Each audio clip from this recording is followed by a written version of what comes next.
Philippines. May bago tayong vlog. Pang-apat, mobile number. Dahil, so, guys, po natin ang format na to. Tapos, dito Wala sa na. Sa cellphone na ako, guys.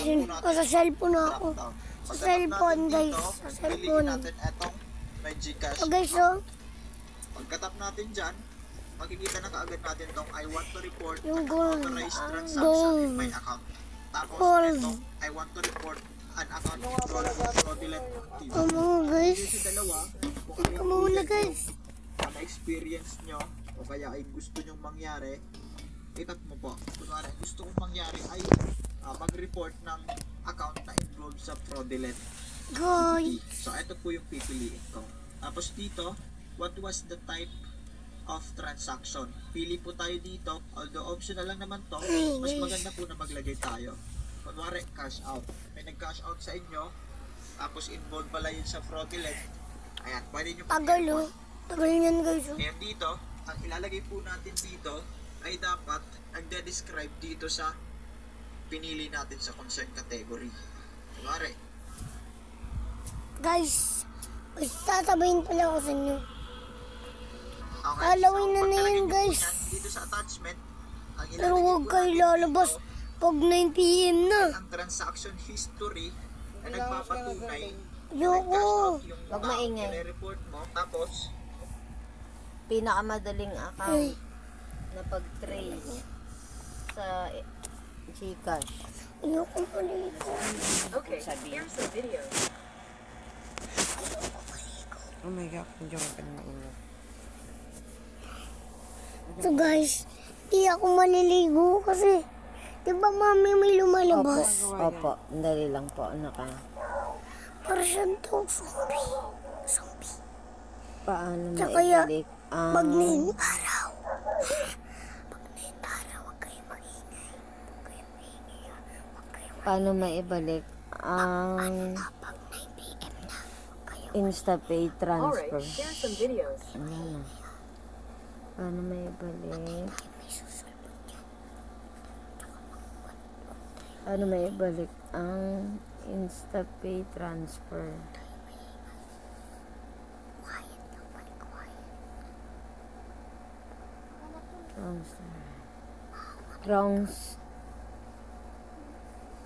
Wrong send InstaPay transfer. Alright, here's some videos.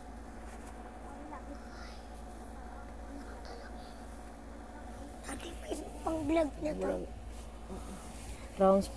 Wrong send InstaPay transfer is west to Gcash. Paano maibalik ang pera? Sure, here's some videos.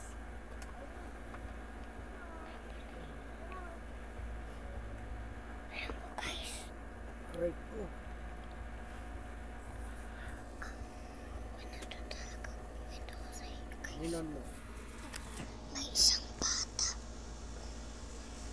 Kwento mo lang to. Kwento mo to. YouTube mo. Galing sa East West ATM, nagkamali ng pag-transfer sa Gcash number. Paano maibalik ang pera? Okay, here's some videos. Lumalakad. Lumalakad siya. Tapos, biglang may umabot sa kanya. Hinahatak siya. Bigla siya sinakal. Bigla siya sinakal. Sinakal. Sinakal siya, sinakal. Ano nga ba ang pwedeng gawin kung maling number ang nasenda ng funds sa Gcash? Mahalagang paalala na maaari lang maibalik sa inyo ang naipasang amount kung isang number lang ang nagkamaling i-type sa loob ng 11 o 11 digits na numero ng tatanggap. Oo, isa lang. Pero kahit isa lang ang nagkamaling number ay hindi pa rin ito kasiguraduhang may babalik sa inyo ang napadalang funds.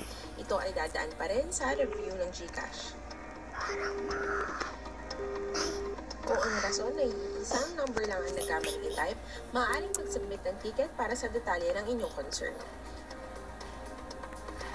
I-check lang ang link sa description para makapag-submit ng ticket. Kung halimbawa namang maraming numero ang nagkamaling i-type, ang pinakamagandang paraan na pwedeng gawin ay tawagan ang maling number na napadalhan at makiusap na ibalik ang pera. Maaaring imposible na itong ibalik pero try nyo pa din po at baka sakaling mabait naman yung recipient.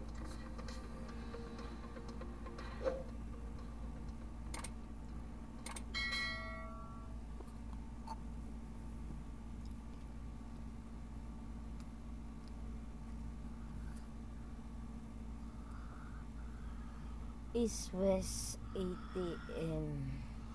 Wrong. Got it. Here's some videos. Banking me, online banking.